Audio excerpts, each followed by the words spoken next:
Back with Bobby and JJ Radio. We have Miss Iris Gonzalez here. She's with Startup San Antonio.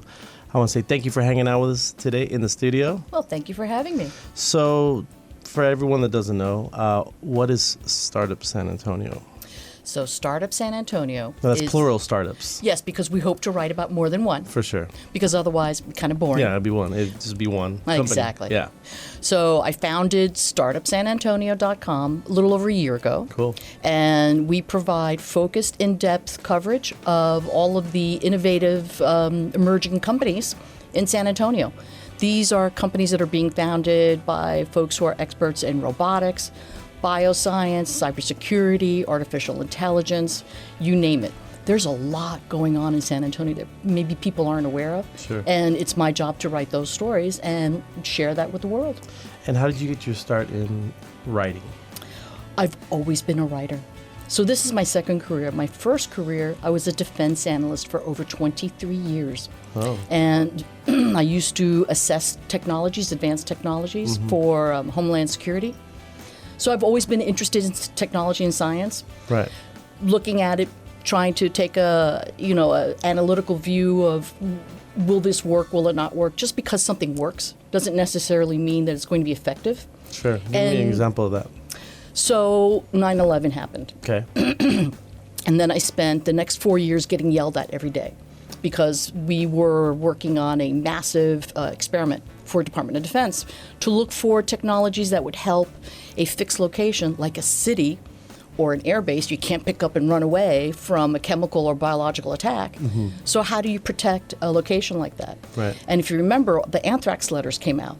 Right. So every day I was getting yelled at by somebody in D.C. saying, have you figured out how to fix anthrax? And do you know that was 14, 15 years ago? We still don't have advanced technologies. You figured it out? I just stopped opening mail.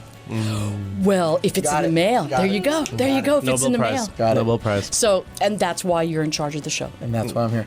So prior to 7 years ago, we didn't have a lot of startups. Something happened, right? Something's going on, and it's a huge, massive boom in tech in a bunch of different fields, and the city's just been growing. So talk about prior and now.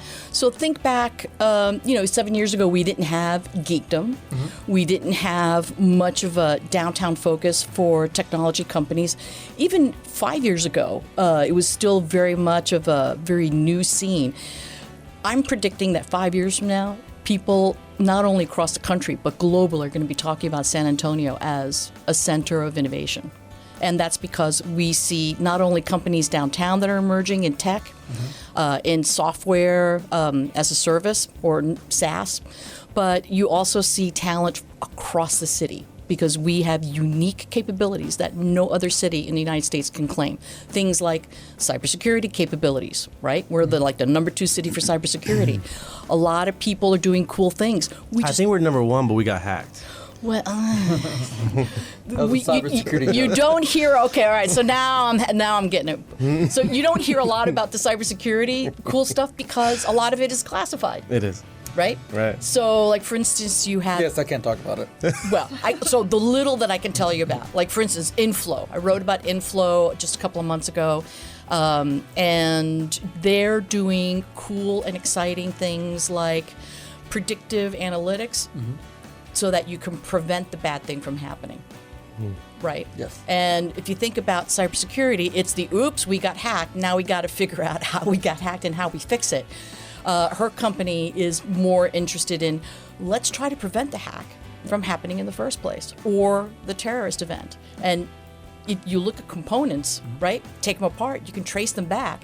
In fact, they helped the Austin Police Department in tracking down the bomber. Do you remember the bomber? I do remember that. Well, they were the company here in San Antonio, real quiet, beneath the radar.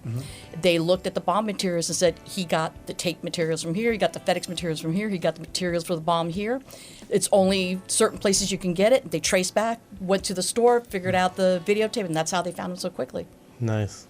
So Iris, tell us about your first book and your goal in writing it. So soon after founding Startup San Antonio and writing these stories about amazing tech, cybersecurity, robotics, and science entrepreneurs, I realized, they need to be able to show something to potential investors or hires to say, we're a city of innovation. So this inaugural issue, it's going to be an annual issue, Right. and it's a compilation of, well, in this case, in the first issue, it's 20 stories Okay. that highlight the types of innovation you can expect in San Antonio. So it's a little bit of everything. And people, when they look at it, I mean, you look at the map and you look at where all these companies are, they're not just downtown. And I think you're going to see some incredible things in San Antonio later this year. Sure. Not downtown. Not everywhere. Medical Center, Port San Antonio, all across the city, not just downtown. We're seeing it mostly in downtown, a lot of growth in that field. But we have innovative growth that's happening everywhere. We have robotics companies at, say, Port San Antonio. We have a lot of bioscience companies that are emerging, and that's scattered across the city. So that's just it. We have lots of talent, and it's all across San Antonio. So the book is to try to help spread the word. So Iris, what do you? Well, share some of the stories of some of the startups that you've covered. Just a quick story of maybe one or two. So imagine being a full-time anesthesiologist, working full-time, really busy, and you decide, I need to come up with a better airway device. Because after all, if you can't breathe, that's pretty bad, right? Right. Goes to Lowe's, buys the parts, comes up with something that works, and then teaches himself computer-assisted design and 3D printing, and he does it in his garage. From Lowe's to the garage to the airways. So we got now- plywood, nails, and this guy. Tubing. He started out with tubing. Now he's, doing, medical grade plastics and everything. And that's Dr. Stephen Ventichikwa from UT Health. That's you. Who decided, I'm going to be an entrepreneur and teach myself how to start a medical device business, bootstrapping it. Wow. That's just give you one idea. Inflow, working on trying to bring innovative strategies to help national security. Right. Tech companies, we have like some of the largest, fastest growing tech companies. We have Funnel AI. People don't know about them, but they're using artificial intelligence to help find leads in publicly available information in social media. Awesome. And I mean, Chargify is another one. It's a ScaleWorks company. And they were one of like the top 10 globally fastest growing SaaS companies. So we have a little bit of everything. Sure. And when you put it all together, it really helps distinguish San Antonio as a city of unique talents. I love it. How can people connect with you and share their stories? So if you go on the website, startupsanantonio.com, you'll find a link where you can buy the book. And if you have an idea for a story, if you want to write a guest post, you're a local expert, connect on the website as well. Editor@startupsanantonio.com. So again, if you have someone that, if you want to connect, buy the book and read or share some of your stories, go to startups, that's plural, sanantonio.com. Again, that's startupsanantonio.com.